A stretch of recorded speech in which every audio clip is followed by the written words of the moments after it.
Hello, you sentient ball of stardust. My name is Casey Davis. I'm a therapist and I'm an author of the book How to Keep House While Drowning, where I talk about ways to make it a little bit easier to take care of yourself when you're overwhelmed, stressed, have mental health issues, physical health issues, or maybe you're just in a hard season of life. Maybe you're looking for a place that you can come and listen to some practical advice. This is a podcast for all of the self-help rejects. We're going to talk about skills for survival and self-kindness. And I'm going to leave the pop psychology at the door. I promise not to tell you to meditate or to journal. We're just going to give you some really insightful conversations with hopefully some practical advice. So I don't believe you need to pick yourself up by the bootstraps. I don't want you to just try harder, and I don't believe that laziness exists. So join me over on Struggle Care, where we can find compassionate solutions that help us function a little bit better. Anthem Blue Cross and Common Threads are helping schools across the country learn about healthier food preparation. And here in LA, they're joined by the Sparks and will provide education, recipes, and knowledge to students and families about healthier options. Learn more at anthem.com/ca/sparks. Anthem Blue Cross is the trade name of Blue Cross of California. Stoveleg Media, igniting conversation. Hey y'all, it's me, your girl, your host, Elena Grace, and you're listening to episode 102 of I've Been Thinking. And let me tell you, I am glad that you are. This is a really important episode for me. My friend, we grew up together. My friend Tyler is today's guest, and this is a long episode. I'm going to go ahead and tell you, I'm going to go ahead and warn you, because frankly, we're both long-winded. But Tyler kind of takes the cake over me, I think. We're both really passionate about our home, and right now our home is not doing well. So if you don't know, Eastern Kentucky, where we grew up, is experiencing absolutely devastating flooding, and things aren't going well everywhere. I mean, people dead, children dead, entire families of children dead, people missing, homes and belongings and memories and farm animals and pets and businesses and everything you can imagine lost. And it's not good. And thankfully, our home has our literal pinpointed home of Stinking Creek, Knox County, Kentucky, has not been damaged yet, but I would not be surprised if at some point it does hit us, because that is typical of how things flow in our region, is that it hits the places that have been severely hit currently, and then it flows into where we grew up. That's right, we grew up in a community called Stinking Creek, a small, rural, quintessentially Appalachian, quintessentially Eastern Kentucky community.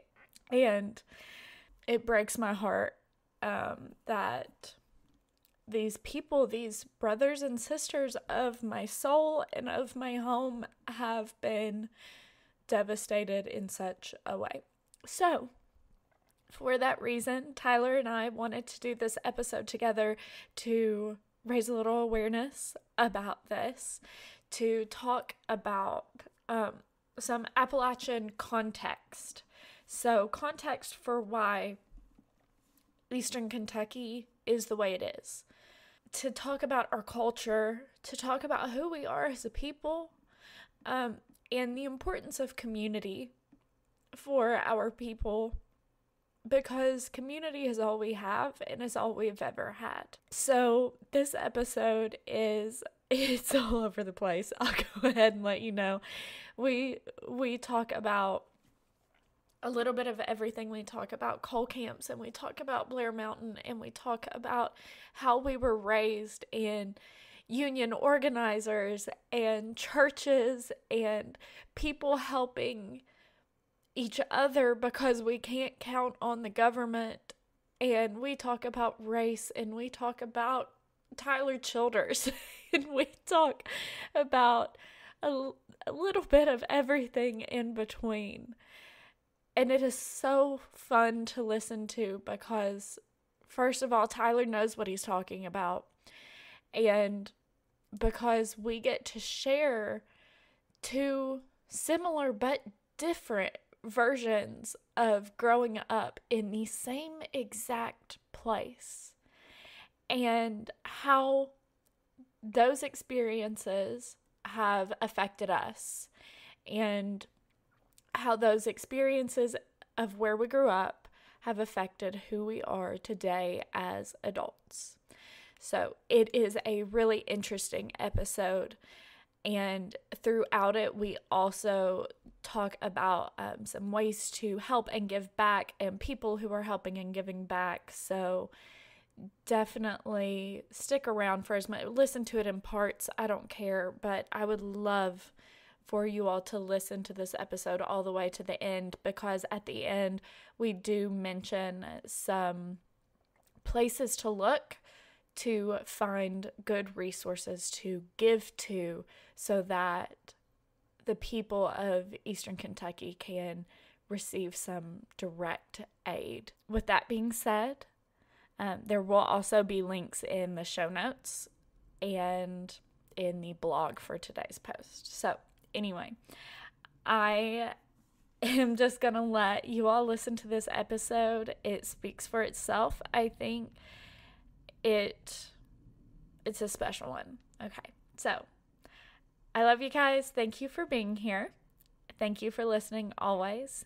And make sure that you check out the website I'veBeenThinkingPod.com/blog for links and info that we reference here in today's episode. So all that being said, here's Tyler.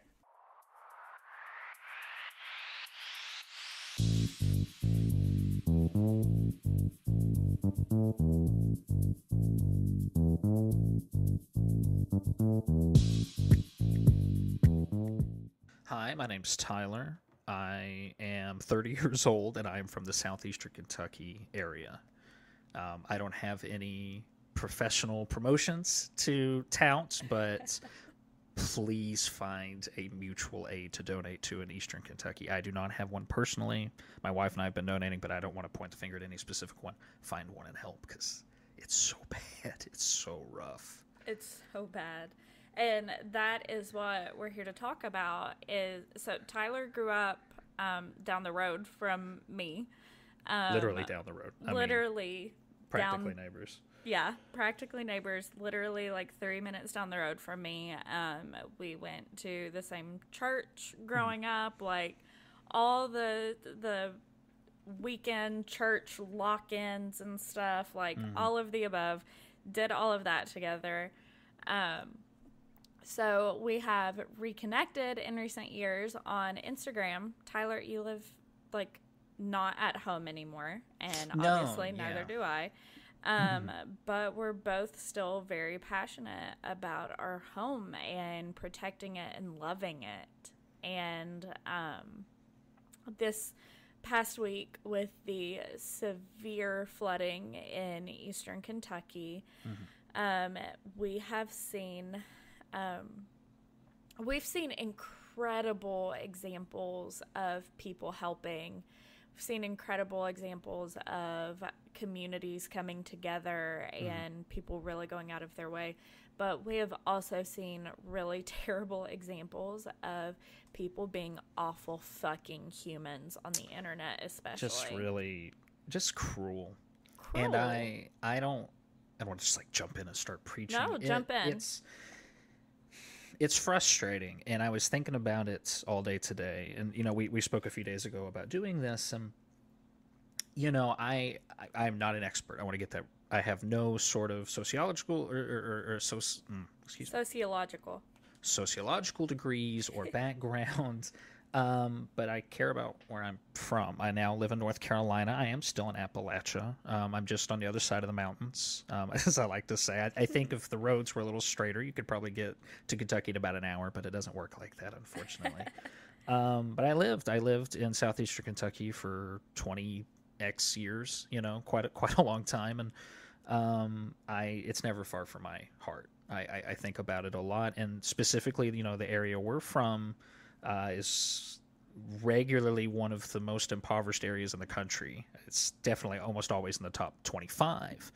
So, we went to different schools. I think you and I had a couple of different walks of life, but overall, we did, just but having, overall, yeah, basically very the similar. same. And I think that we had a benefit, and please don't take this the wrong way, but no. Our families were what I would consider middle class. Yes. Compared to a lot of our peers. This is going to build something, so I promise I'm not just jumping in about my tragedy, but I remember growing up with some heatless nights and some empty shelves, living in that area just as a baseline. You are exposed at minimum or a part of poverty. It is inescapable from the area. And the what we're seeing, what we've gathered for today is this backlash to these people, our peers in southeastern, to our peers in southeastern Kentucky, and it is mostly politically driven, which is really disgusting. If I'm looking at this most recent news report, there's been 15 people already declared dead from this really massive flooding in eastern Kentucky. The governor is quoted as saying hundreds still missing. Hundreds. And we're seeing a lot of people, and it's social media, Twitter, these places, it's a platform for people who have an axe to grind, right? So you have to take that with a little bit of salt, but just really terrible things. I don't know if you had some quotes on hand. I got a couple in front of me, but if we want to jump into it, I think that's the best place to start and to work backwards from that. Oh, it's so frustrating. For certain. Yeah, it definitely is frustrating. I wanted to tell you though, I don't know what death toll you're looking at, but I'm looking at one that says 37. Wow. Yeah. That's awful. Yeah, I just double checked it while you were talking because this is from this morning. I just realized I was looking at an older article. No. With flooding too. It's something that will take weeks, months to really finalize a count that. And yeah, I knew to double check that because my mom and I were talking about it earlier. And I remembered her saying a larger number than what you said, so I was like, I want to check that. But yeah, it's awful. It is absolutely terrible. You're right. I want to say this first. You cannot grow up in Eastern Kentucky and be untouched by poverty. No. You can't. And funny enough, that reminds me, my parents texted me the other day, and my mom texted me. She sent me this funny video or whatever, or it was a boomer meme. That's what I like to call them, where it's those funny drawings and they say goofy live laugh love kind of shit on them. Oh sure. And those are the best. Yeah, and it was this one, and it said I found myself washing Ziploc bags and realized I'd become my mother. My mom sent it to me, and she was like, do you do this? Your grandma and your aunt do this too, and I do it. And do you do it? And I was like, well, yeah, Karen, but I'm pretty sure it's not because I'm becoming you. I'm pretty sure it's because I'm a hippie who was raised in impoverished Appalachia. Sure, because you know that the other foot exactly. might fall. Oh yeah, exactly. And I was raised in a family that was heavily influenced on both sides. Both my mother's and my father's families were heavily influenced by the Great Depression. Yes, absolutely. And I think that all of Appalachia really is. Certainly our area of Eastern Kentucky, you can look at it and you can see the effects of the Great Depression still standing today, and how culturally how it affects us, not just financially, not just in the lay of the physical land, or whatever it is, or in how we handle our finances or whatever. There is a deep cultural effect still standing 100 years later now. No, the Depression brain, the Great Depression brain, not the regular Depression brain, and poverty brain. This real, it's terms I use all the time around my wife, who's not from the area.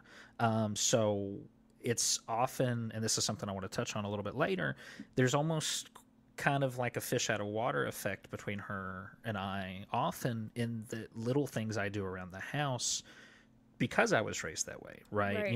I'm not quite to the point where I'm washing paper plates, but that's definitely something my grandma did. I saw her do that regularly. I once caught her hanging up a pretty thick paper towel that she wanted to dry, and I had to catch her on that. But you can't. It's funny for us, haha. But you can put yourself there, especially these days. I mean, everything is obviously tight. I don't know anyone that isn't financially struggling at least a little bit, but you can put yourself in those shoes in the 30s and 40s, when our grandparents were kids. And, World War II saved, the country in a financial sense. But it didn't really come for us back home. The Depression, I don't feel like ever really properly ended back home, but I don't think we saw a breath of light into the early 90s, late 80s when 25E was built, or expanded properly and brought trucks and business and things through. Towns like Barberville, Corbin, Middlesboro, these were places that were insulated communities, and they were big cities compared to places like Harlan, Everts, Cumberland, Whitesburg. These are tiny little coal towns. My grandparents from a place called Black Star, Kentucky, which was a coal camp with a population of, I don't know, maybe 500 people, right? It had a high school and a little store. I mean, just like you hear, right? Own the company store, all that. This was my grandparents' experience, and it has influenced all of us. There are things that my son, who's very young and who's never lived in that area, he'll carry with him, right? We talk about something that gets thrown around a lot, generational wealth, right? It's this consistent problem. And when I say that, what do you picture, right? Trust fund kids, Mercedes, yachts, right? Right.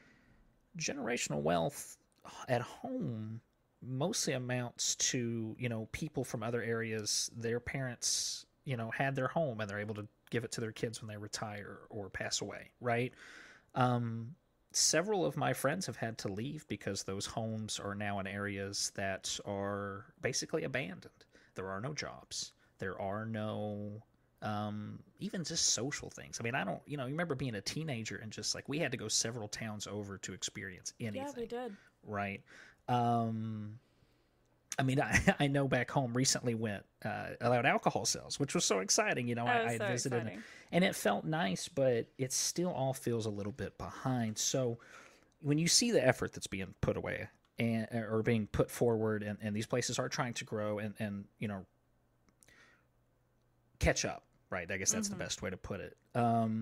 Seeing disparaging remarks aimed at these people, regardless of the flooding, is frustrating, right? Political interests are obviously at play, and I really would like to crack into that, actually. So I have this quote from the story that you and I were talking about saying, I assume this is a reference to Mitch McConnell, who, I'm not a fan of. I can come straight out with that. I have my own political beliefs, and for sure.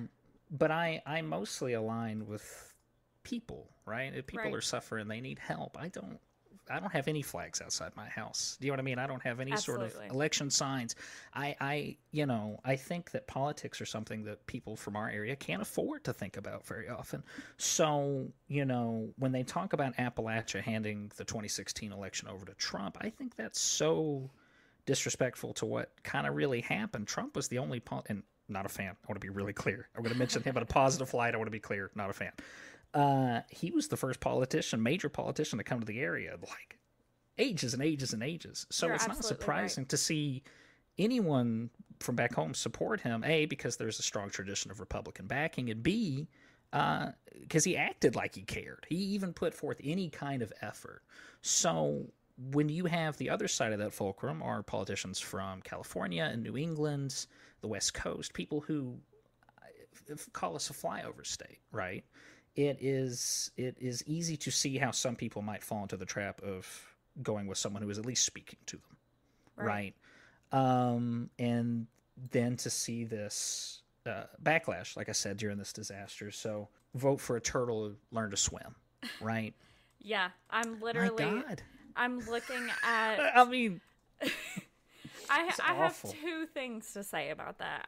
Please. So I'm looking at a Reddit thread that I think that piece that I sent you, it references some comments made in this Reddit thread, and we're going to talk some more about some of these. But this one literally says, somebody said, "Can Moscow Mitch keep his head above water?" And somebody responded, "Turtles float, I think." Yeah, because, this is Mitch McConnell's, 2-bedroom trailer that got flushed down. Yeah, exactly. 15 miles, right? Yeah, because this is Mitch's house. This is where Mitch lives that we're talking about. This is only Mitch's house that we're talking about. Yeah, so it's okay for us to make jokes and to be shitty about it. I would be willing to guess that maybe 15% of the people that have been affected by these floods voted. You know what I mean? Yeah. Voting is lower than it's ever been, and it's not surprising or really hard to understand. It's pretty easy to say, well, this person says they're going to do something for me, and then they lied, and this other person said that they're not going to do anything for me, and they were pretty straightforward. Why would I?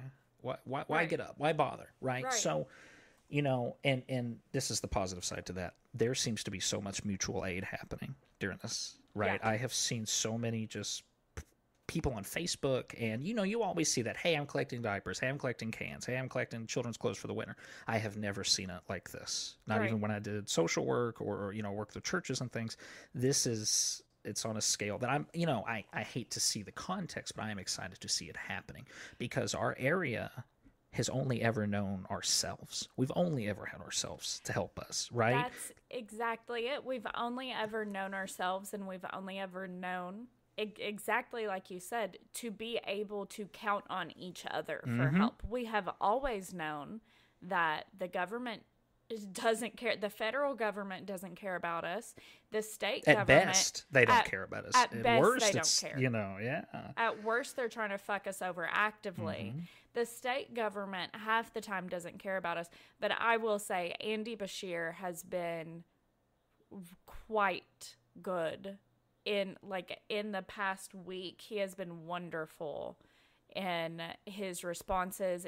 He has been on the ground.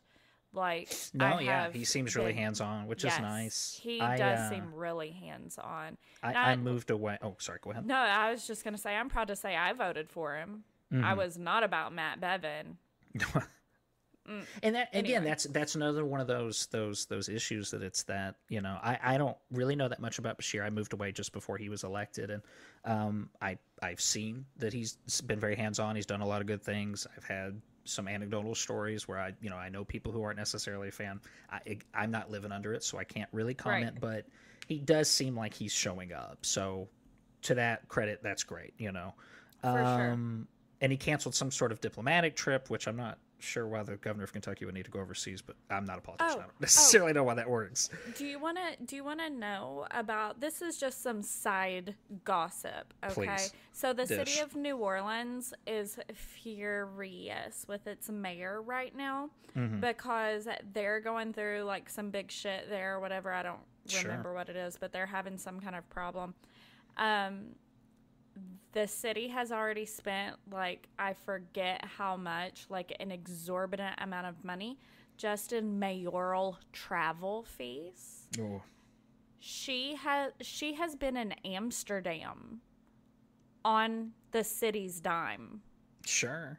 just for like 2 weeks or whatever, because Amsterdam is a Blaze sister it. city. Why not? Oh, sure. Why not? Kill some time. So you know what? New Orleans Diplomatic is it trip.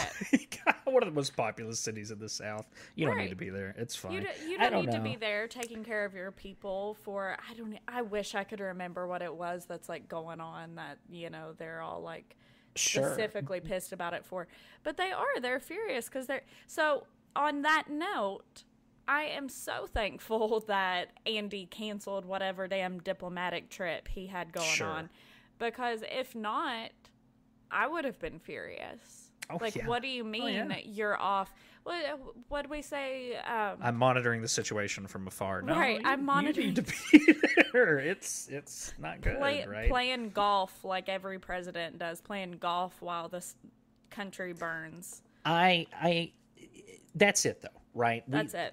We only have ever had ourselves, and the mutual aid and the direct aid, that's the problem solving. And that's in Appalachia, that's the only thing that's ever dug us out of our problems, right?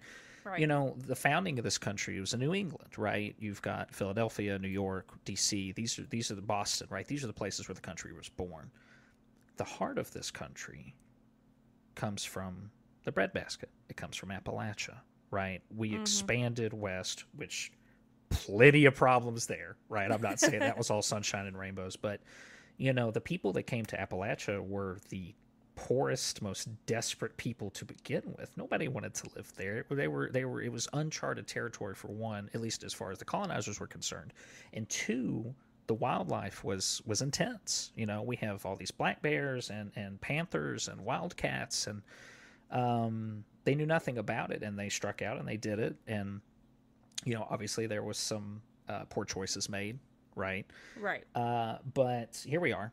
You know, complicated issues aside, but moving forward, you know, they found coal. Coal was going to be this massive export, but it never was our coal. You know, Duke Energy and all these coal companies, they got a hold of it, and you know, these labor standards from the pre-Victorian era, Elizabethan era, sort of carried over, and you've got guys working every day. 12, 15 hours a day underground. There is a great museum in Harlan, Kentucky, and it's killing me that I can't remember the name of it, but they have simulated and they bought a piece of mine property. I know exactly where you're talking about. You can go in the mine. You can see what it was like. Yeah, and that's like awesome. A recent look, not like a back in the day look, but it you know, these guys would go in with a little lamp on their head, if that. They'd have a couple of lamps that they would bring with them. They had a bucket with their meal in it and the clothes they've been wearing all week that probably reeked. I mean, reeked and covered in dust. Yeah, you can't see an inch in front of your face. You got 15 kids at home, and every dollar you have is from your paycheck is going right back to the store because they're charging you $10 for a loaf of bread, and you can't go anywhere. There is no grocery store. There is no getting in your car to go somewhere else. You live there, you're owned there, you work there. And this was this massive blind spot in our country for a really, really long time until we started getting mad about it, right? Right. Do you know where the term redneck comes from? Where? Because there's like 75 different stories. Oh, sure, about there's it. Stories, but so when I was a kid, and probably what you were told was that, it's, you know, laborers, they get sunburns. Yes, or maybe that's exactly what I was told. No. Or union organizers during the Cold Wars would wear red bandanas to signify that they were a part of the cause of the union. And I love it. They were numerous, obviously. This is when we got bombed for unionizing, by the way, around that same time. So don't trust the redneck, watch out for the rednecks was this thing that sort of got populated by, I'm going to keep calling out Duke Energy. Like, I don't know if your listeners or you haven't seen Harlan County, USA, which is a documentary I think that came out in 1971. It was about a coal strike that had taken place there. And it is the most clear and direct example. It is not an easy watch, and it's a bit dry if I'm honest, but it is the most clear and direct look at modern union busting. And I'm not like in a union. I don't have like massive support for every union that's ever existed, but organization is important. Organization right? is important. You can't look out for yourself or others without that sort of thing. So there's definitely room at the table for the conversation, right? At any kind of union busting, to me, always reeks of, why are you working so hard to stop it.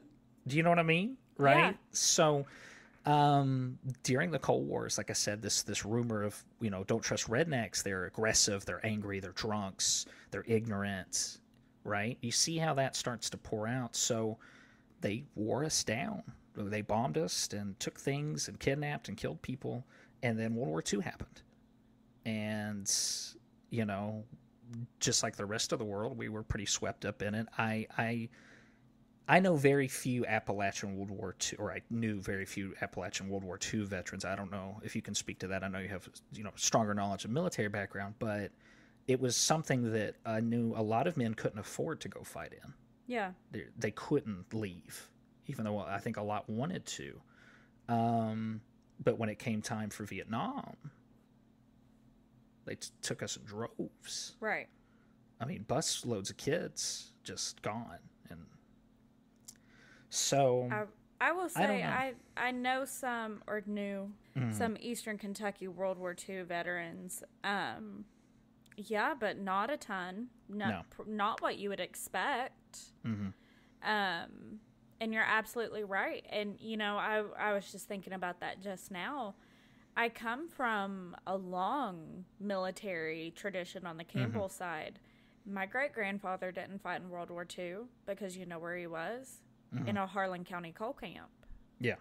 Which one? Honestly, I couldn't tell you off the top of my head. You saying that just a few minutes ago, I was like, man, what was that name? Yeah, mine were from Black Star, and it doesn't exist anymore, right? It's just totally wiped off the face of the earth because it only existed as a corporate entity, right? Right. Yeah, I don't know. Yeah. Anytime I see, I mean, we're really just going for it tonight, but we really are. Anytime, I see Amazon talking about like housing or medical care, oh God, that's the first thing I think of. That's the first step. I immediately think of Black Star Coal Camp, right? Right. 16 tons. What do you get, right? I mean, right, and with good reason. And I think that's why when Amazon first started talking about that, every Eastern Kentuckian that I know was like, "Hold up, what?" Well, at least younger Eastern Kentuckian, who were paying attention. On the know for both sides. Yeah. Anyone who's paying attention, who knows what's going on, and who knows what did go on. Everybody was like, "Hold up. This is no bueno. Yeah. We've done this before, and it doesn't turn out well." By the way, I looked it up. It's called Portal 31. Portal 31. Highly yes. recommend. We went. Absolutely we recommend. Saw the. We didn't go in the mine because we had Winifred with us, and they were like, "Listen, we want you to take your dog." Well, they were like, honestly, I would have taken her. Well, she goes with me, but they were like, dogs don't like it in the mine. We don't know what it is, but they don't fuck with it, right? They were like, they don't fuck with it, so we can't let them in. Sorry. And we were like, it's cool. We'll just admire from outside, and that's what we did. But Adam went over to the he went to Harlan with us. He was like, what the frick is going on here? So he's not from the area. No, he's from right outside of Cincinnati. Okay. So I am like an alien to him half the time. No, I know that exactly. Like I said, with my wife, it's a constant like, why on earth are you doing, like, okay, the lights in my house, maybe this one's just specific to me.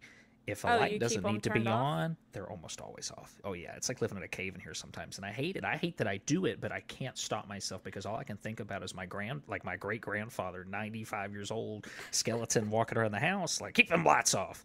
And not in a hateful way, but he knew the cost of every cent of that electricity. He knew. That's exactly what it is. And I am not like that. Adam kind of is like that, but that's just kind of who he is as a person.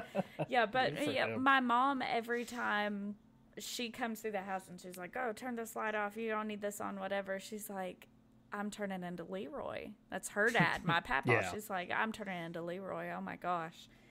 Because that's where it comes from. It comes from our grandparents who knew exactly, or great-grandparents who knew exactly where every cent was being spent and exactly how much work that one penny took to earn. Yeah. I think that we obviously have tremendous advantages over those that came before for lots of reasons, but specifically our generation in southeastern Kentucky and the greater Appalachia. And we're going to keep talking about southeastern Kentucky because that's what we know. That's our focus point. But Appalachia stretches from like the far ends of Georgia and Missouri all the way up to like New York, and they say that that's where the Alps come from as well. But I can't speak to that. I'm not it's one of the oldest regions in the world. It is. The world, right? I read this really beautiful like write-up about it one time where somebody it was on Reddit or something, of course it was. The Great Melting Pot. Yeah. And it was a picture of like a topographical picture of the Appalachians compared to like the Rockies and the Alps and that kind of thing. And somebody was like, "Oh, I didn't realize the Appalachian Mountains were so small compared to the other ones." And somebody said, "It's not that they're small; it's that I'll have to find it and send it to you if I can." Oh yeah, because it was. Yeah, it's not that they're small; it's that they're ancient.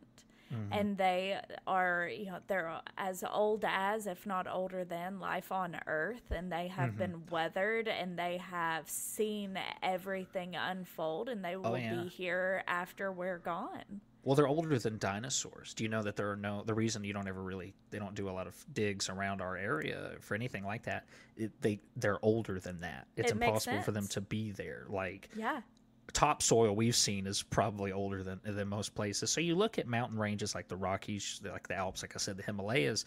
I live in a place where the mountains are a little bit more severe than they are back home, right? This side of Appalachia, you've got Grandfather Mountain and these big, beautiful rolling mountain ranges. The Blue Ridge Parkway, if you travel to North Carolina, I absolutely recommend.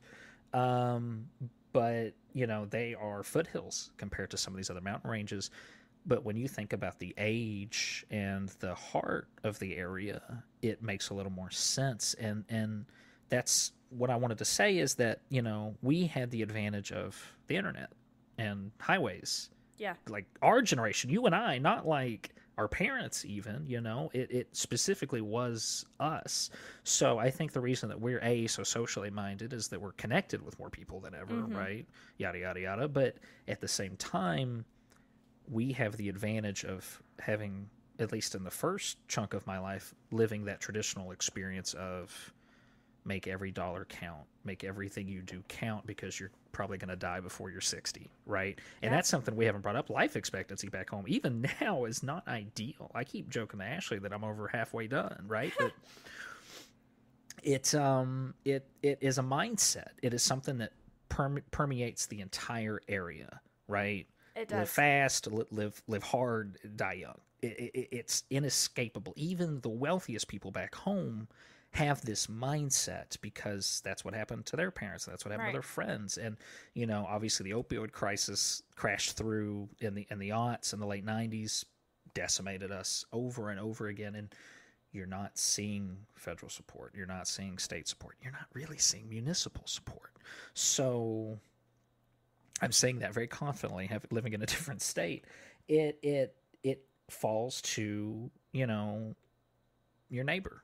It falls to a lot of the churches, right? I mean, there's a lot to say about that, obviously, but there are a lot of churches who are doing the work. They're there and they're providing and they're sheltering people. We don't really have mega churches back home. We don't have these Joel Osteen types. It's you definitely get some characters. You get some snake handlers and some people of all walks of life, but the churches are made up of and led by people who live there, especially, like the church we went to, you knew everyone. You knew everyone, not just because it was church, but because these people were your teachers. These people were your grocery store managers, your bus driver, etc. Exactly. And, the church that we grew up in, it definitely had its share of snake oil handlers. Yes.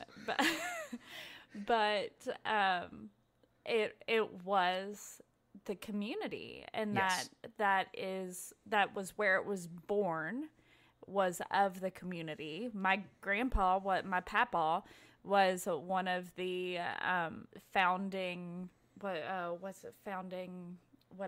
members of of the church, and like I his didn't know name. His name is on the little plaque at the front door. Oh, sure. Okay, yeah. You know, that kind of thing. And so that's really special because it is born entirely of the community, and they came together. And the brief history, there's 2 churches combined to build a new, bigger church where they could gather more people and be more community oriented. And regardless of the religious aspect, to care for one another. To care for to one check another. on people, to be bring together. meals. Yes, exactly. And I have always been really grateful that is very much what the church we grew up in was always about, was checking on people, bringing meals, being there for each other. Because the nearest grocery store or even an ambulance ride was about 25 to 30 minutes away to anything. You know, the church is located right there at a big intersection. Well, I say big, right? It's a big intersection for the area. For the longest time, emergency services, specifically police, would not cross that intersection. There was a point where they would stop and turn around. They would not go up into these areas, these hollers, because they effectively didn't have jurisdiction. They were afraid of, you know, whatever up there. It was so far away. So what are we as the people who live there meant to think about ourselves, right? You have to either look at the negative, oh, we're doomed, we're stuck here, or the positive, we have each other. Right. Exactly. So I'm given all this context. I'm given all this background. I've been going for a while, I can tell. It matters now because you see something really heinous has happened. I mean, this is terrible. This is probably one of the worst tragedies that's ever hit Kentucky, genuinely. I genuinely agree with you. Even the tornadoes last fall, which were devastating, really absolutely awful. Even the tornadoes that hit, I mean, what even was that? Almost a decade ago now? Also in eastern Kentucky, but more towards the central part. In Rock Castle was one of the big ones, Rock Castle County. That was awful. This, I think, is even bigger. It's unmatched. Yeah. I mean, it's always flooded. We've always had rough rain seasons. It's always flooded. There was plenty of times in our one road holler that we grew up in would get cut off. If you didn't have your groceries, it was tough. You'd have to hope somebody could help you out. There was no way in or out when it flooded. And we're talking, compared to this, very minor flooding. I mean, your property might turn into lakefront, but you didn't really need to worry about the water lapping at your door. Right. This is a totally different ballgame. This is obviously much worse. The last time I remember it flooding about this bad, maybe, obviously not quite as bad, was around 2019. I think it was right when I had moved here, and I had gotten the reason we had moved was I had gotten a job, and I was working in a really small office. It was almost kind of like a startup, so everybody was on pretty close terms because you were working a very stressful kind of gig, shoulder to shoulder, right? You have to be. So, if something happened to one of us, it kind of happened to all of us, and we would at least talk about it, right?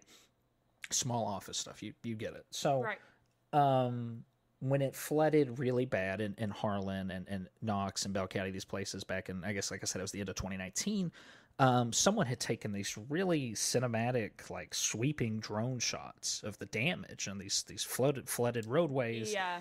And, I was really marveling at, the cinematography. I just was like, wow, I'd never seen home through that lens. Yeah. And B, like, wow, that's the highest I've ever seen the water. I mean, we're having 2,500-year floods every year, right?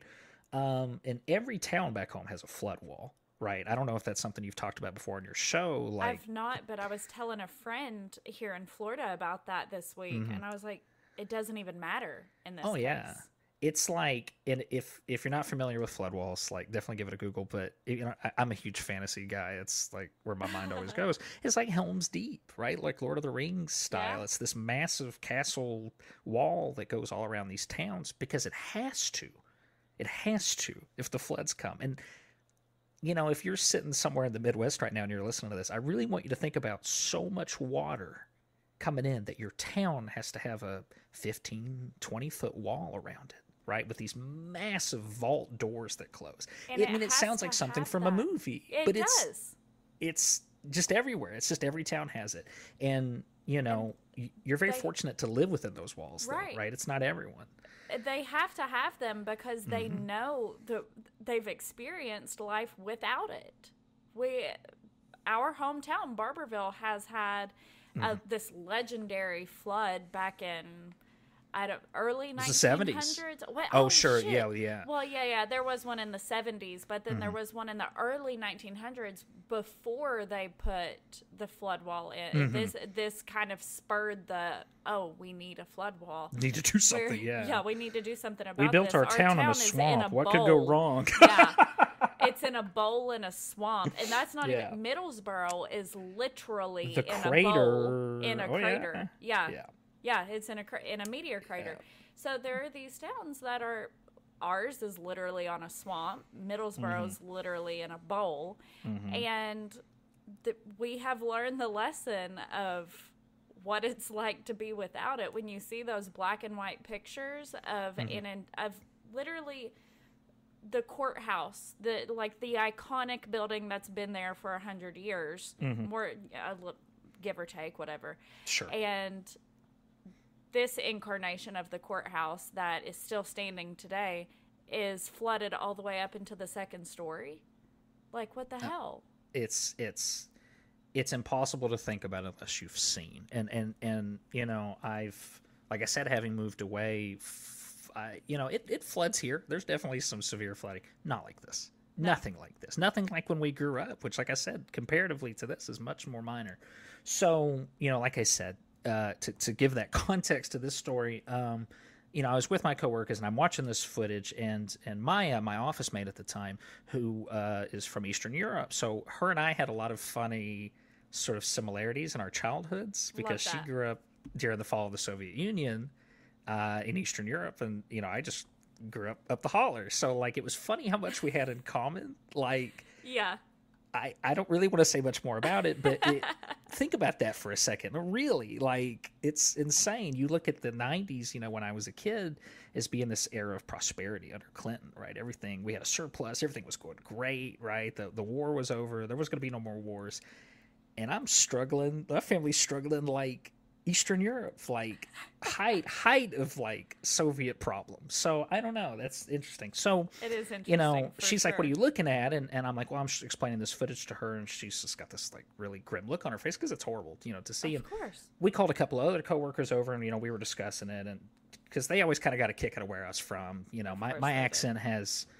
I had to break myself of it. I've never had a super strong one I say in the microphone where everybody can hear my accent, and. It's something that I've tried to reclaim, right? But it was part of my charm at the office, and everybody kind of gathers around and they're watching the footage, and I wouldn't say I was proud, but I was like, oh, everybody's interested in where I'm from. This is nice, and I'm kind of talking about things, and I'm looking, and all of their faces are of shock, right? I'm not necessarily going to say horror, but there's definitely a grimness to their expression, right? And I'm like, yeah, the flooding is really bad. And it occurs to me, like, I'm kind of looking at them and I'm watching the footage. They're not really freaked out by the flooding.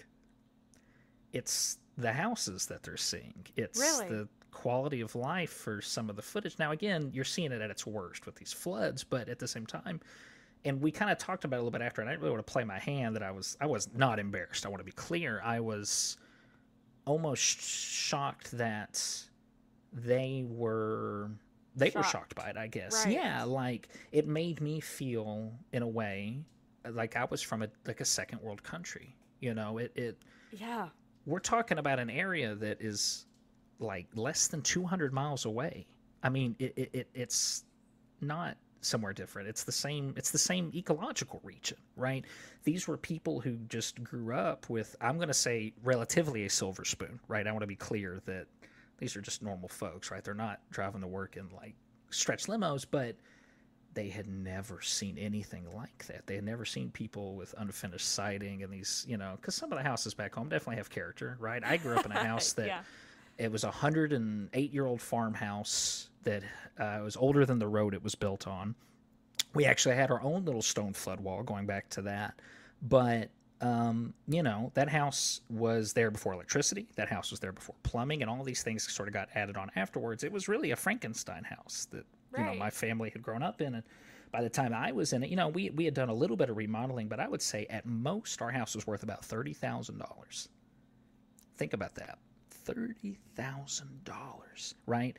I would say that's pretty common especially a lot of the folks I've known who were lucky enough to have homes, right, that weren't just living trailer to trailer. It's heartbreaking to see that and see it be recognized by strangers, right?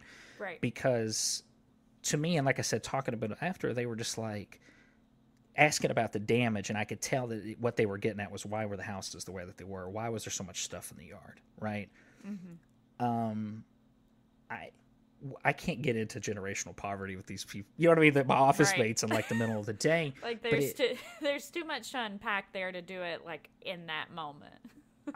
Like I said, I didn't feel embarrassed, but seeing these comments that people are living with the current flooding, it brought me back to that. It immediately made me think of, wow, it really is an insular place. Like, outsiders are just clueless, and they only have this one version of us, which goes, like I said, the redneck thing. Don't trust the redneck. They're angry. They're ignorant, right? They're hot-headed. Right. It's just something that was told about the best of us. People who were trying to help their neighbors, greedy, rich, horrible people, which I'm going to go ahead and say it's pretty easy to point the finger at here for this scenario. I don't think anyone's directly at fault necessarily for flooding. It is a natural disaster. Exactly. But we're talking generations, decades worth of strip mining, messing with these water sources, fracking, all this stuff.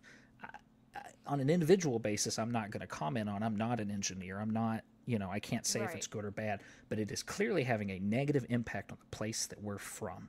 It is destroying the ecology. It's destroying the environment, right? You can't, I just have this looping gif of this footage, this flyby of these dozen houses or so just up to their roofs in water, and my heart is breaking because I know that $25 million from anyone who cared enough would make sweeping differences to the place that we're from. That whole half of the state, it would take so little to change everything.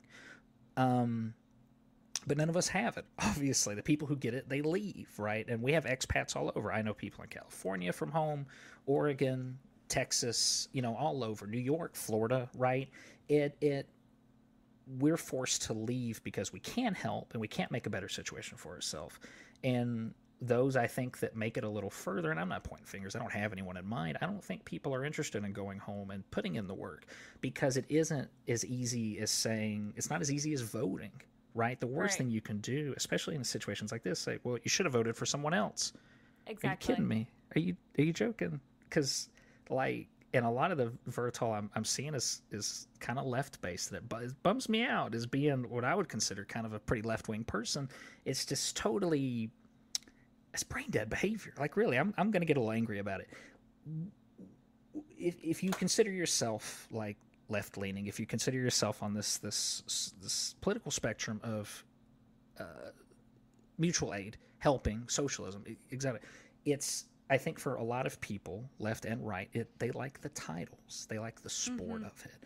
So the person talking about, I guess turtles can swim, they don't care about people. They don't care about their own neighbors. It's just another sticker to put on their car. These were the same people that were jumping up and down excited about the crime bill in the 90s, right? Right. It's always been about political victories. And, they're just as poorly influenced as our brothers and sisters back home. But I don't have context for their lives. And I do know that, if these are people of empathy who, are going out of their way to talk about civil liberties, same-sex marriage, all of these healthcare problems, why would you not extend that to people's basic living necessities, such as housing and food and what have you? And why would you not extend that to people's basic right to live? Sure. Their right to be alive and to be unaffected by natural disasters. Yes. Like you've said, nobody can help that ultimately. Obviously, there are things that hurt it. They're contributing factors. Yeah, they're contributing factors, yada, yada, yada. We can totally get into that. But, that's established. But to have somebody say, like, I'm looking at this Reddit thread right now, and so many of these people are just performative. Oh, yeah. They are performative, quote unquote leftists or liberals or performative socialists or whatever they want to call themselves. They're putting on this. Oh, I heard a puppo. They're putting on this face to look cool because it is whatever they think the internet or their friends or whatever it is wants to see and hear. They're scoring points for their team. Right. They're scoring points for their team that they don't even care about ultimately. Oh, yeah. Yeah. When the big freeze, and these heat waves have been hitting Texas, I feel so bad for them because it is entirely a political problem there, right? Their energy and all this is being wrapped up in all this policy. But you see guys like Stephen King, who I like a lot of his stuff. He seems like a pretty, like, I'm gonna say cool, but like in the grandest sense, right? I don't know him personally. When he's just like, that's what you get for voting for so and so. Damn, what are you doing? Why are you saying that? Like, these are children, babies, grandparents, just regular people, just single people living in their houses, suffering. The worst suffering you can imagine, freezing to death, being drowned. And you're joking about a politician. I don't know. Like I said, I think, our generation, especially from those of us back home, we have the superpower now, this blending of worlds. We have the history and the knowledge of where we come from, right? These coal organizers, this long, strict history of help thy neighbor, with the fever of the internet and the hurt that we're constantly experiencing because of external forces, right? Climate change, disease, like, it's all really kind of happening for us right now, inflation, whatever. So I would say, as much as home is suffering, we are uniquely positioned to climb back out in a way that we haven't been able to do in the last 100 years, 70 years, post World War II. And I again, it is a terrible tragedy. It is. I really can't even look at it. To look at it now, I've really tried to avoid as much news on it as I can. I really just get most of my news from my mom about it. But she still lives there. She's like in it. And it's heartening to see people helping each other, and it's not vans of Zaxby's or Chick-fil-A or whatever lined up around the block for a quick cash in, right? Oh, we're feeding people so and so. And I don't want to disparage any kind of charity, right? Any help is good, but you can always tell, right? You can always tell. You can always tell. Sorry, go ahead. No, I don't listen to him all the time. I can't like name all his albums or anything, but Tyler Childers, who is a big country star, and he's from the area we are as well. He's out there with big rain boots, and he's doing it. He's there. So is Chris Stapleton. Not shocking to hear at all. Yeah. No, not shocking to hear at all. It's not shocking for either of them that they're out there. They are not acting like they're anything special. They are shoveling and they are digging in the silt and the dirt. God, it's making me cry. No, and they are being who they are as Eastern Kentuckians. And they are being who we are. Yeah. And not expecting who we should be, right? We should be. That is our heritage, right? You know, people in the South, we're not really from the South. There's a big difference, and I have to correct people sometimes. I'm not like pedantic. I don't care that much. We're from Appalachia, and parts of it are in the South, but it's a different culture. It is different. There wasn't a lot of people flying the stars and bars prior to all this mess recently. It was not really a done thing. Yeah, that kind of came later. There weren't a lot of Confederates, or we stuck to our own, right? I mean, the fighting was in our backyard, but it was literally something that happened to us, not like, do you know what I mean? Yeah, absolutely. And a fun fact for anybody who doesn't know is that Eastern Kentucky was pretty pro-union. It was, honestly, they didn't have a shit to give about slavery being an active thing, because they were like, we don't profit from it. Like Western Kentucky or whomever, they're like, we don't have a hand in this. And you know what? Those are people, and we can see that because we're not making any money off subjugating them. Mm-hmm. And a lot of, and I am in no way positioned to talk about this in an official capacity, but it's my understanding that, you know, during the Cold Wars, during these big strikes, you know, both black and white people were kind of hand in hand back then because they were both dirt poor and being trotted on by these coal companies. They were. That probably wasn't the case everywhere. I imagine that there were definitely, you know, I can't speak to that kind of struggle, but it's a very unique area that has fallen victim to the same ills that the rest of the country has fallen into. Yes. But I think that we're uniquely positioned, like I said, to not reimagine, to evolve, to capture some of that early, you know, 1900s, that fever, right? That zealotry almost of, we are important. This isn't a region that matters, you know, and I don't think we should wait for people from New York, Vermont, California, Texas to tell us that we're special or that they're worth voting for. Whatever. I think we need to raise up and figure it out ourselves. I really, my big takeaway from this flooding, is I hope that number doesn't get any higher. I hope that fatality rate stays right where it's at, because it's heartbreaking. Hundreds missing. I just that's what catches me, is just waiting on that phone call of someone you love or you know, right? And you know, phone lines are down, streets are flooded, you can't really do much, right? You're just kind of stuck. Water is this uncaring force. It just rips through your town or your community or your holler.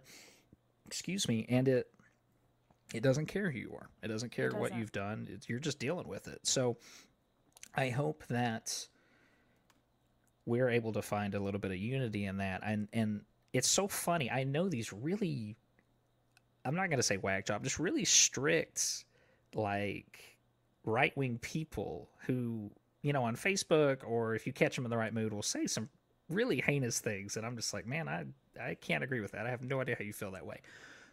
But then you start pitching some, like, talking points. I don't know. Like, I think in everyone's minds back home, they know to take care of each other. They know to do these things. It's just been, if you talk about it in an official capacity, it has been presented to them as an enemy, even though it's something that we created almost. Right? It's so funny that our real heritage has been taken from us. It's been stripped from us. And our generation, I mean, I'm certainly going to raise my kid to know this stuff. And, you know, I wish I'd come locked and loaded with some articles to link to and give you some references. Maybe I'll send you some after the fact, so you can link them in the show notes. But I definitely we don't have to be the laughingstock of the country. We don't have to. We're not responsible for that. I want to be clear. No. But we can change the way that we're perceived. You're right. We can change the way that we're perceived, but also, like you said, we're not responsible for the way people look down on us continually, even as we try to dig ourselves out of holes that other people have built us into. Exactly. And I'm looking at this specific comment or reply or whatever it is on this Reddit thread right now, and somebody says, actually, no, fucking John Canyon says, they may not deserve this, but it's hard to lend them some compassionate words when the state keeps insisting on shitting the bed we all have to sleep in. Mitch McConnell has been a senator in Kentucky for like 50 years, like 40? way too long. It's a long time. Even I think if Mr. Rogers found his way back onto the mortal plane and ran for Kentucky Senate, I don't think he'd beat Mitch McConnell. I don't think he would. I don't know a single person that likes Mitch McConnell. No, I mean, there's of not anyone, one single person. I know nationalists. I know leftists. I mean, all these people, old, young, none of them like him. Someone's voting for him, though, because it's not. I'm not saying that as an attack. I'm saying it's because he's always been. Right. A friend of mine, his dad mentioned to me the way that he saw it was that most people don't want to give up the only power that Kentucky has, which is this massive voice in the government. That is exactly it. And coming from somebody, I have a political science degree. Mm-hmm. I was an intern for Mitch McConnell one summer. I was an intern for him, and that was an incredibly educational opportunity. I wasn't in his D.C. office. I was in one of his Kentucky offices. That was incredible. And for many, many reasons, I did have to directly send him. So this is another fun fact for you. Mitch reads every article that mentions his name every morning as he's being driven to the Capitol. So I had to scan in one time an article from an Eastern Kentucky newspaper where somebody was referring to him only as Yertle the Turtle and email it to Senate Majority Leader Mitch McConnell. I emailed that to that man. That's exciting. Right? That's where the degree really comes in handy, right? You feel like you got your education when things like that I really happen. did. Lord, I did. But my point is that I get it. Like, strategically, logistically, whatever you want to call it, I get why we don't want to give up that Senate, that power, that Senate majority or minority or whatever it is this week. We don't want to give that up, and I understand that. But at a certain point, it's not worth it. But is it worth it? I don't. I mean, no, it's not.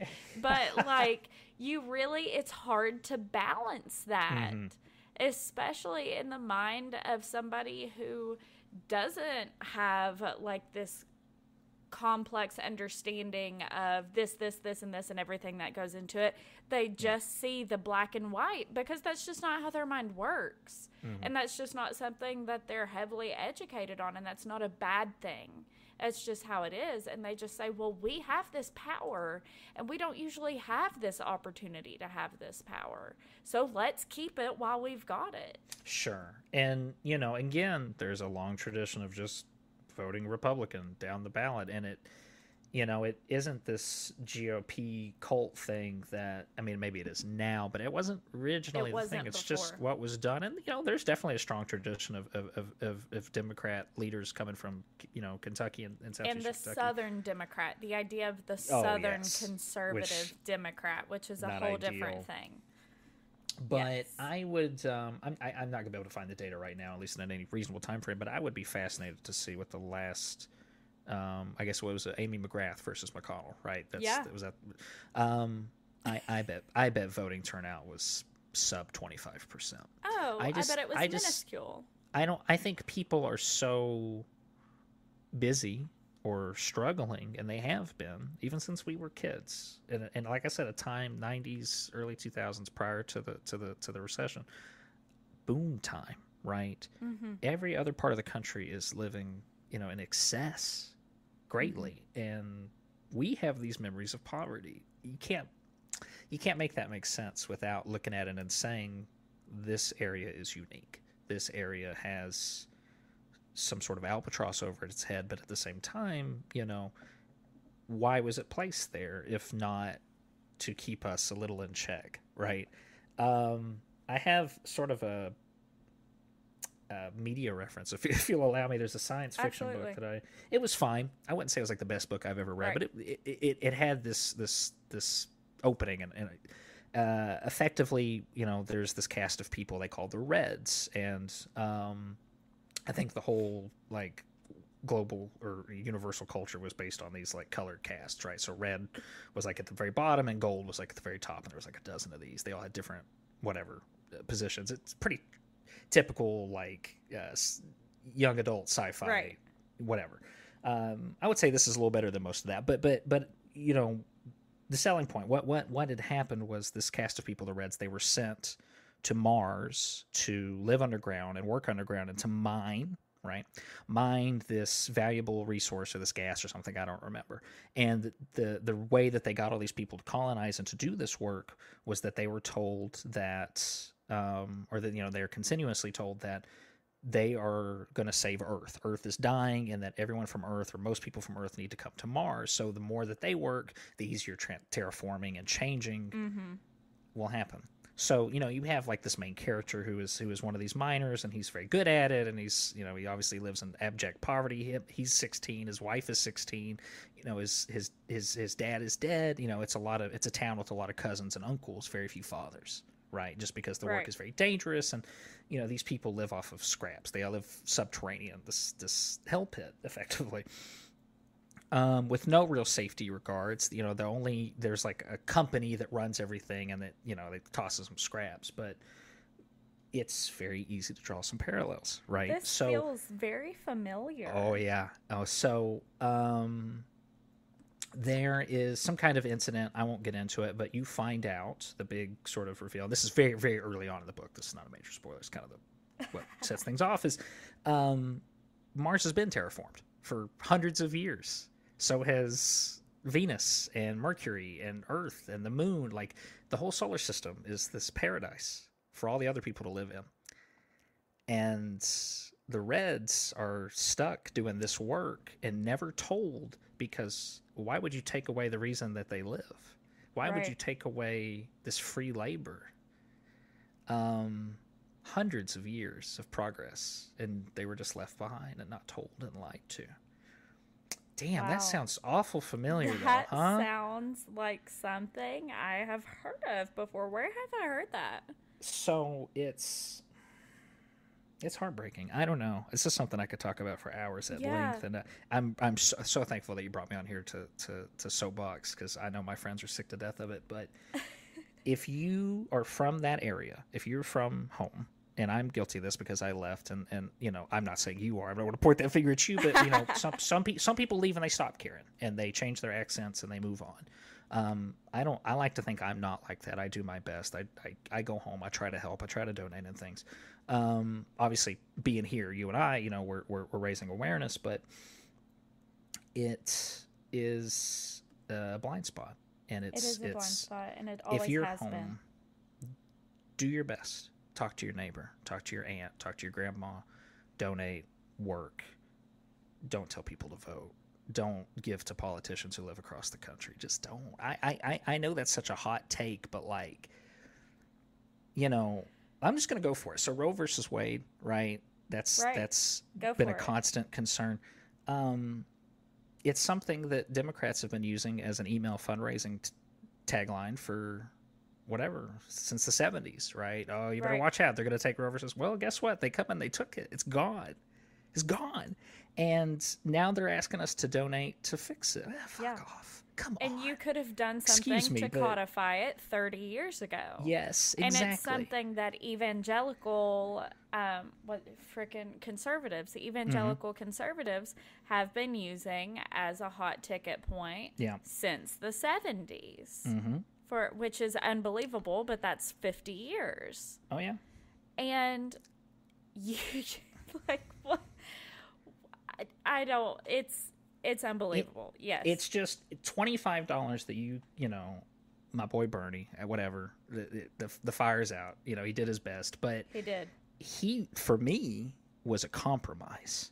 Right? He's still a career politician. He's still a guy that's after his own thing. And it's, he talked a big talk, and he definitely sounded like he wanted to help, but we didn't get to see what that would look like. But don't send him $25. Don't send Nancy Pelosi $25. Don't send Donald Trump $25. Take that $25 and put it in your neighbor's hand. Go to the gas station and buy somebody a water, right? You're exactly right. Do something. Go to the local coffee shop. Hell, if you don't want to help somebody physically, if you're too scared that your neighbor is going to go do something with your money that you're freely giving them that you don't approve of, whether it be buying a pack of cigarettes or buying a beer or whatever it is, or something worse or something better. If you're scared with what they're going to do with their money, go purchase something from somewhere local. Sure. There are so many places to donate items or anything. So many places to help on a regular day, not just in a situation like this. Needed constantly. There are always, all over the country, especially the world, but specifically our country, we have a widespread poverty problem. We have a widespread hunger problem, but back home, you can do it. You can be that change, and I'm not guilting anybody into giving where I'm not. I have a couple of mutual aids that I'll send to you after the show, and we'll double check them and vet them to make sure that they're official, but I've already given a little bit, and I feel good about it. I just don't want to mention anything on air, but you time and time and time again, studies have shown that direct aid and mutual aid is the only way to solve these like human problems, right? You look at human aid in other countries, right, in these war-torn places. That's usually what gets the ticket done. Red Cross is a tax scam, right? All these, I don't want to mention a bunch of like official things on your show and get you listed, but it's almost every official capacity giving like that. It's a crapshoot. Put the money in someone's hand. Find a local church. Find any of these mutual aids that, like I said, I'll send after the show.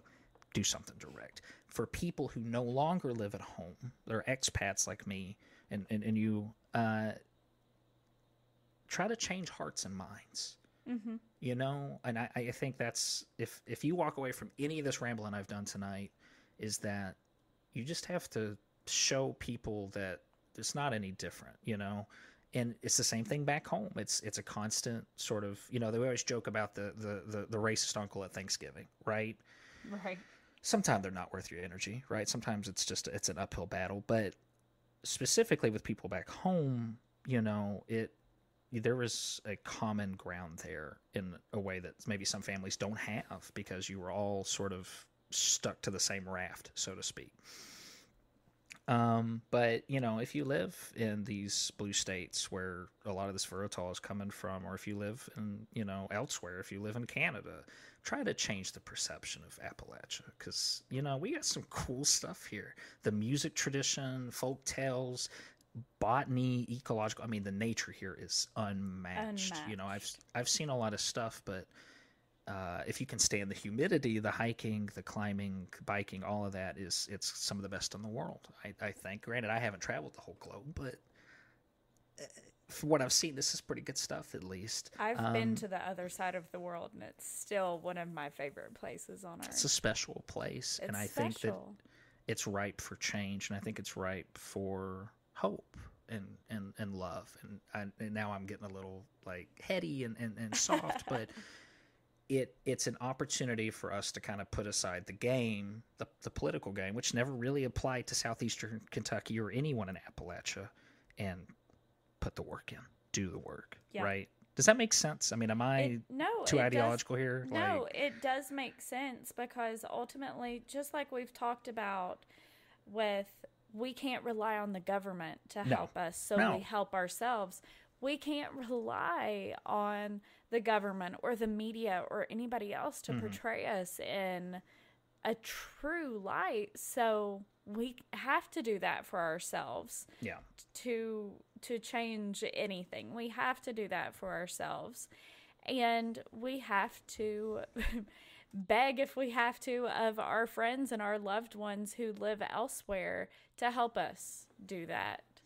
And hopefully, we don't have to beg and say, I'll make you biscuits and gravy.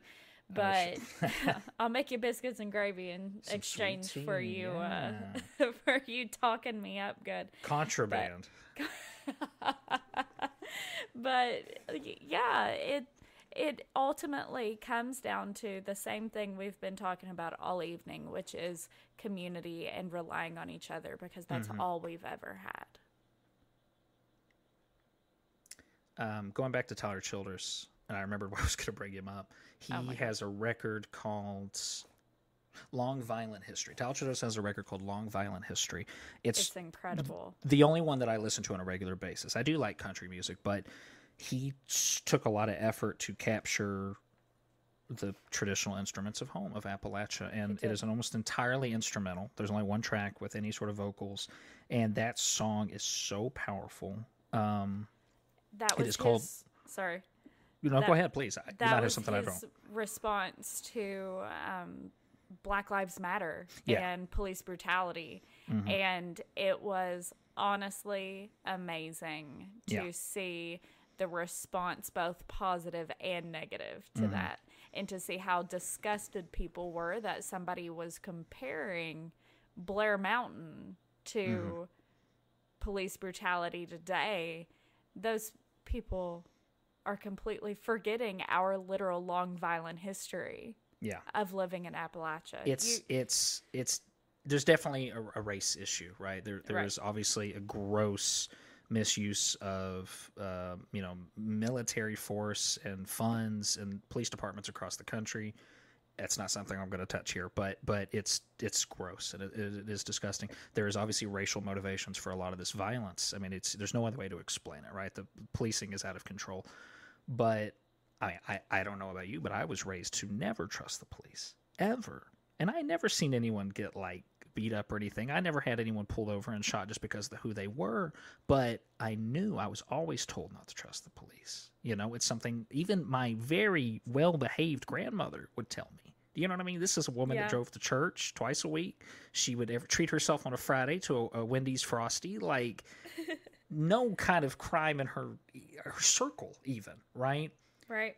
But it's this long, just like washing the paper plates and the paper towels, drying them, whatever. It's ingrained because they remember.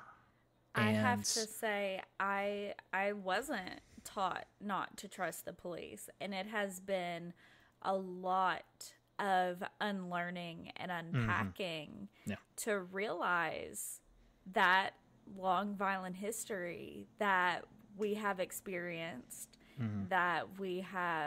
I'm sure if my great-grandfather was a coal miner, if my papa was raised in a coal camp for part of his life, I am sure that they had some kind of hand somewhere in doing something. Yeah. And, I was also raised knowing that my grandmother, the one that lives on the creek, that she was her grandfather, I forget how it was now, but was a mean old sheriff in Harlan County. And that I was also raised to know that one of my dad's best friends is a direct descendant of J.H. Blair. And, I was raised knowing all of these things, but I guess because of that, I was never raised, don't trust the police. Sure. Maybe those influences, I don't know what it was. And now growing up and going out into the world and learning, don't trust the police. That has been hard, and that's been a lot of unpacking, and that's been a lot of unlearning. But it has been wild to learn that version of history. That true version of history that doesn't skip over things. The very local version of history, too. This isn't something that happens, someone states and states away. This is your backyard. Exactly. And it's a place that has been, it's this blind spot. A lot of what we did and fought for was taken from us, like in our history books. It's not something they talk about. Blair Mountain, Cold Wars, any of that. Even going back to, you look at FDR flooding the Tennessee Valley, like that's, I don't know. I hate to just sit here and disparage law enforcement and the government of this constantly, but it's hard not to look at all of this and say, well, damn, that's why I have a middle school education, because all of the teachers grew up in abject poverty and their parents grew up in abject poverty because they want us to work ourselves to death. And it's tough not to feel bitter, right? It is.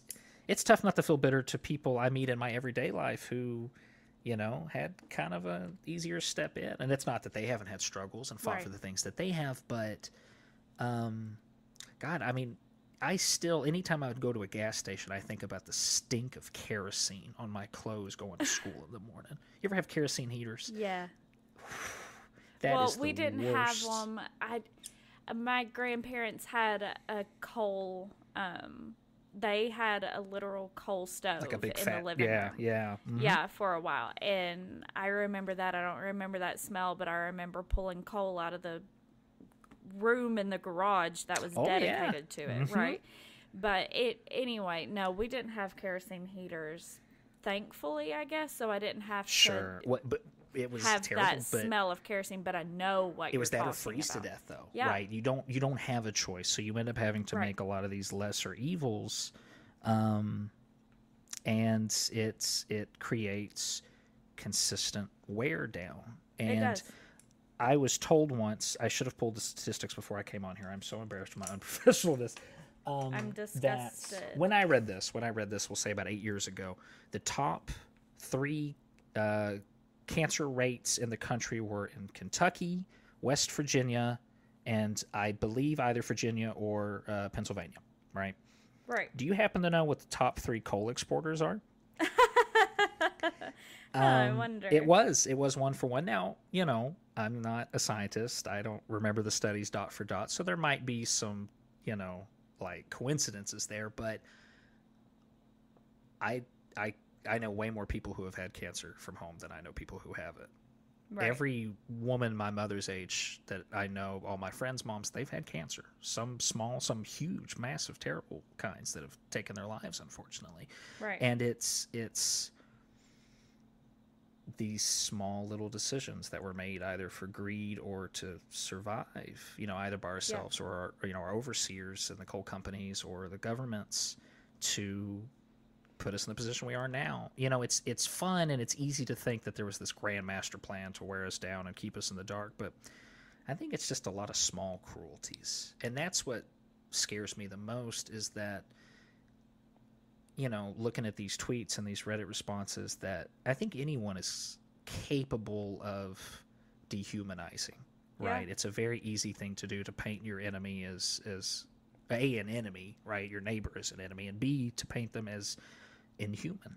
And I think that's something that, obviously lots of minority groups in this country and elsewhere suffer from. But, people in southeastern Kentucky, I don't think, are a stranger to it, regardless of race. I think that it's an area where being white definitely gives you a tremendous privilege, but being from that area knocks you back a few steps, right? Yeah. You are just you don't have access to things that, I'm sure going to Transy even, like that you met a lot of people from probably just Kentucky, right? I'm not even going to say Ohio or the surrounding area, but just from Kentucky, who had a massive difference in quality of life growing up, right? Yeah. Like it. And I was, like you said earlier, we were both, you could say middle class. I was very lucky to not be on that lower side of middle class. And I was very lucky to really have never had a night where we didn't have the heat on or the air conditioning or whatever. I luckily never had to worry about a meal that I knew of. I never had to worry about anything like that, right? That's not to say that we never had any worries, but I never knew that there was a worry. But yeah, that I had people that I came to meet that lived a kind of life that, was just outstanding. Even Adam, he, if y'all have not listened to the episode where we talk about, where it was pretty recent, episode 90 something, where we talk about his non-traditional upbringing, he definitely had his struggles in his early years, but after his aunt and uncle adopted him, he didn't have a worry in the world. Mm-hmm. He had a very privileged life, and he knows that. But still, the things that he has had the opportunity and the privilege to experience are things that I never had the opportunity to do when I was in middle or high school. He went to private school for years, private. And he's Catholic not at school. he's not at fault for that. That's No, an he's awesome not. opportunity that he was given. Incredible opportunity, exactly. But then he went to private school, awesome opportunity, exactly what you're saying. But we didn't have an opportunity like that. And like you said, exactly. It's not his fault. It's not their fault. It's absolutely nobody's fault who had that privilege. But it's just not something that we had. And it creates a gap in a lot of ways between our understandings of the world and life experiences. And there are definitely things I had the privilege of experiencing that he didn't. And, that's just life. That's just growing up differently. and Well, having but different there's a life disparity experiences. there. But there is a disparity. There is absolutely a disparity, and that's the point. And I want to kind of, in parentheses, like everything I've said is that don't take this as saying woe is me or woe is Kentucky. Like, it's awesome there. There's so much good things, and there's so much I love about her. I wouldn't be on here talking about it if I just thought it was a pit. Believe me, I would have been in bed. I wasn't worried about it. It is a good place, and you look at Dolly Parton, who is kind of like the archetype. Everyone wants to win the lottery, right? I think the lottery's been something that's been in the news a lot lately. It was like, what, 1.32 billion? Yeah, something nuts. I have these fantasies of just getting absurdly rich like that and blowing it all on infrastructure in Kentucky. Yeah. I don't know what would happen if I actually had that money. I don't think that wealth makes you necessarily evil, but I hope that I would remember myself well enough to make those changes. And I know a lot of people from that area that feel the same way. You look at Dolly Parton and you look at these sweeping changes that she's made to Sevierville and Pigeon Forge and all these areas. That is a tourist destination, like, for most of North America now. It's not just a regional place anymore. It's something that everyone knows. It's a tourist destination outside of the United States. I love that. I mean, this is a place where she grew up barefoot with 15 brothers and sisters. I mean, you hear the songs, you hear the stories. Check out Dolly Parton if you're not familiar This is with the her. place she grew up making out with the mayor of Sevierville underneath the bleachers when they were in high school. Yeah. Tyler, I've got tea on everybody. That is a true that's what we're story. here for. I believe you.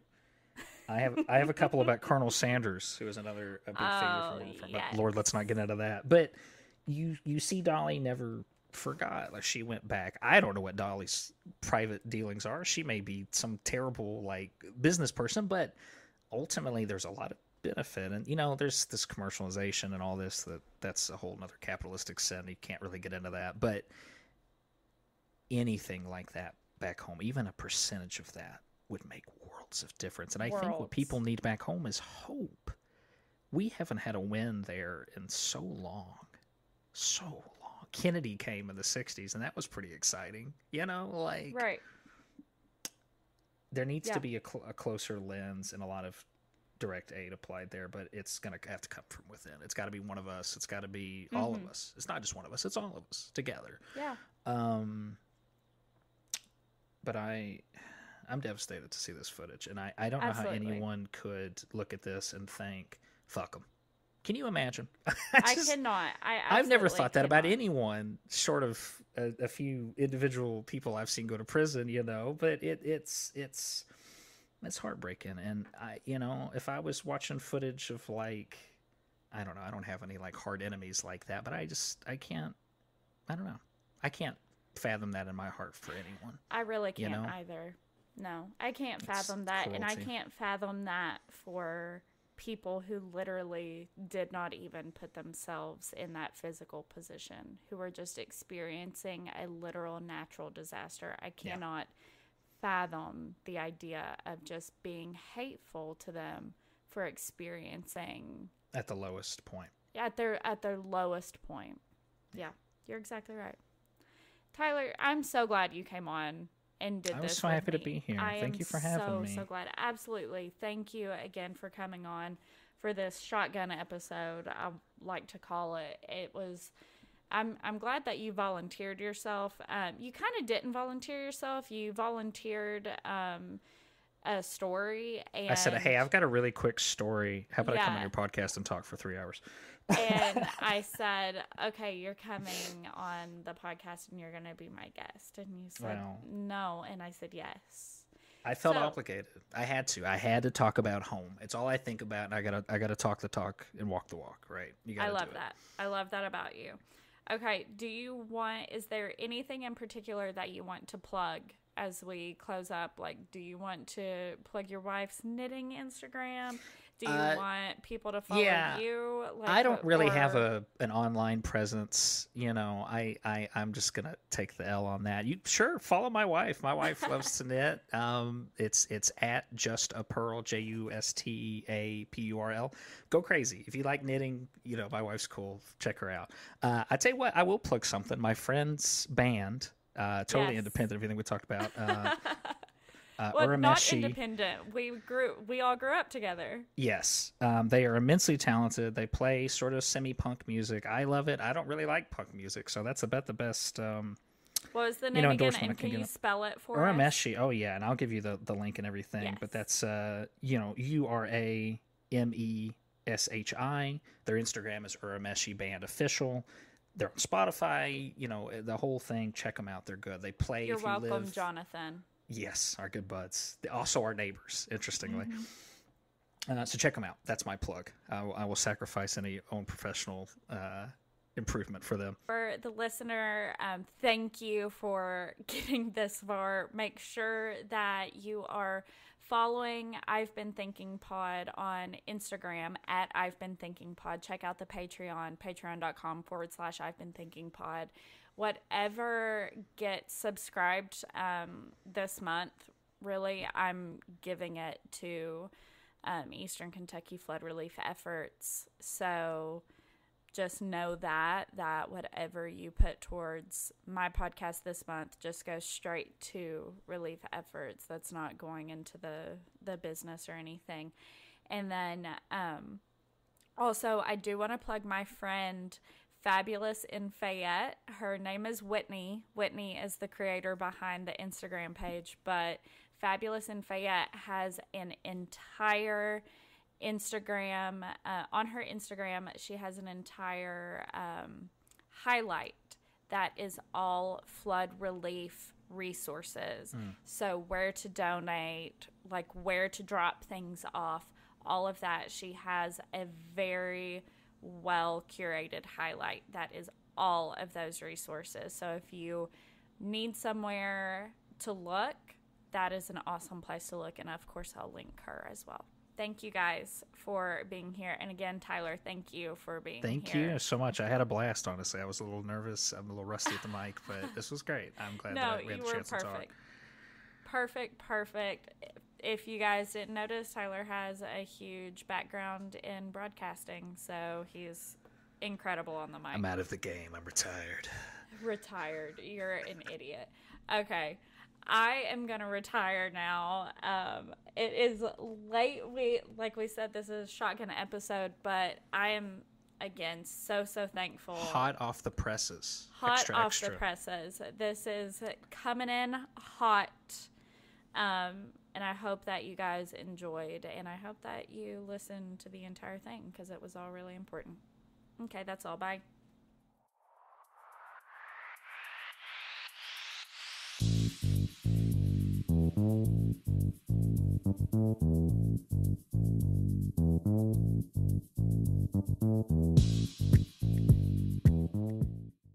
Hello, you sentient ball of stardust.